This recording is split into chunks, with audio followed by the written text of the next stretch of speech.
கிட்டத்தட்ட ஒரு 6 நாட்களாக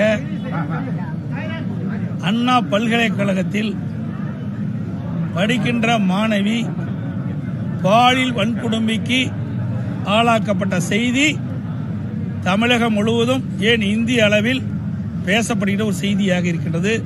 மிகுந்த அதிர்ச்சிக்குள்ளாகின்ற செய்தி. இன்றைக்கு மாநிலம் முழுவதும் இந்த செய்தி காட்டு தீ போல் பரவி இருக்கின்றன. அது மட்டுமல்ல, உயர்நீதிமன்றமே இந்த வழக்கை விசாரித்து ஒரு தீர்ப்பை வழங்கியிருக்குது. அனைத்து இந்திய அண்ணா திராவிட முன்னேற்ற கழகத்தினுடைய பெண் வழக்கறிஞர் ஆர் வரலட்சுமி என்பவர் உயர்நீதிமன்றத்தில் ஒரு கடிதத்தை வழங்குகின்றார். உயர்நீதிமன்ற நீதிபதியத்தில் தானாக முன்வந்து இந்த வழக்கை நடத்த வேண்டும் என்றது. ஆனால் நீதி அரசர் அவர்கள் இதற்கு தலைமை நீதிபதியிடம் அனுமதி வாங்க வேண்டிய சூழ்நிலை இருக்கிறது என்று தெரிவித்தவுடன் பெண் வழக்கினர் ஆர் சரஸ்வதி அவர்கள் உடனடியாக ரிட் மனு உயர்நீதிமன்றத்தில் தாக்கல் செய்யப்படுகின்றார். அந்த ரிட் மனு வழக்கை எடுத்துக்கொண்டு நீதியரசர் விசாரித்து ஒரு தீர்ப்பை வழங்கியிருக்கின்றார். அந்த தீர்ப்பில் 3 உயர் பெண் போலீஸ் அதிகாரிகள் இந்த வழக்கை விசாரித்து உரிய நடவடிக்கை எடுக்க வேண்டும் என்று தீர்ப்பு கொடுத்திருக்கின்றார். அதற்கு முன்பாக பல்வேறு முரண்பட்ட கருத்துக்கள் பத்திரிகையிலே ஊடகத்தில் செய்திகள் வந்தவண்ணம் இருக்கின்றன. பாலியல் வன்கொடுமைக்கு ஆளாகப்பட்ட பெண் கொடுக்கப்பட்ட புகார்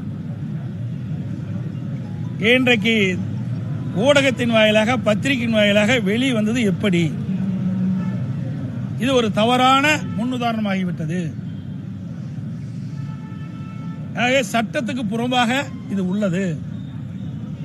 எந்த ஒரு எஃப்ஐஆரும் வெளியிடக்கூடாது என்பது சட்டத்தினுடைய அம்சம். இருந்தாலும் இந்த பெண் பாலியல் வன்கொடுமைக்கு ஆளாகப்பட்ட பெண் கொடுக்கப்பட்ட அந்த புகார் எஃப்ஐஆர் வெளியிலே கசிந்து விட்டது. வெளியிலே செய்தி பரவலாக வந்துவிட்டன. அதில் வந்த செய்திகள் எல்லாத்துக்குமே நாடு பூரா வந்துடுது. எல்லாருமே பேசிட்டு இருக்கிறாங்க. அந்த செய்தியில அந்த பெண் சொல்றாங்க,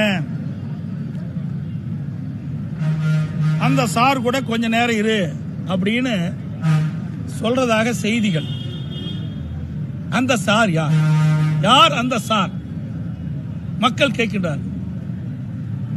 என்ற குற்றவாளி தப்பிக்க கூடாது என்ற அடிப்படையில் தான் அனைத்து இந்திய அண்ணா திராவிட முன்னேற்ற கழகம் இந்த போராட்டத்தை முன்னிருந்து நடத்தி கொண்டிருக்கின்றது. அனைத்து இந்திய அண்ணா திராவிட முன்னேற்ற கழகத்துடைய நோக்கம் உண்மை குற்றவாளி தண்டிக்கப்பட வேண்டும். யார் அந்த சார்? அதற்கு இன்னும் காவல்துறையிடம் பதிவு இல்லை. இதே உயர் காவல்துறை அதிகாரி சொல்கிறார், 100 எங்களுக்கு போன் வந்தது.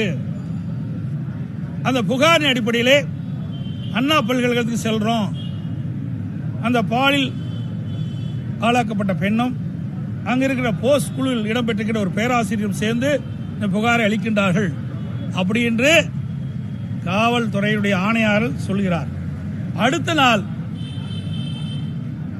உயர்கல்வித்துறை அமைச்சர் அவர் சொல்றார்,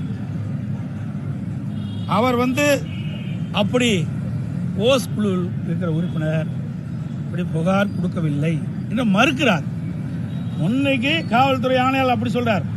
2ஆம் நாள் உயர்கல்வித்துறை அமைச்சர் அதை மறுத்து பேசுகிறார். இப்படிப்பட்ட சந்தேகங்கள்லாம் நிலவுகின்ற காரணத்தினால்தான் இதன் மூலமாக உண்மை குற்றவாளி தப்பித்து விடக்கூடாது என்பதற்காகத்தான் அனைத்து இந்திய அண்ணா திராவிட முன்னேற்ற கழகம் அந்த மாணவிக்கு நீதி கிடைக்க வேண்டும் என்ற அடிப்படையில் தான் நாங்கள் போராட்டம் நடத்துகிறோம். இந்த வீடியோ உங்களுக்கு பிடித்திருந்தால் லைக் செய்யுங்க. மேலும் இதுபோல் வீடியோ தொடர்ந்து பார்க்க நம்ம ஒரு சேனலை சப்ஸ்கிரைப் மற்றும் ஃபாலோ செய்யுங்க.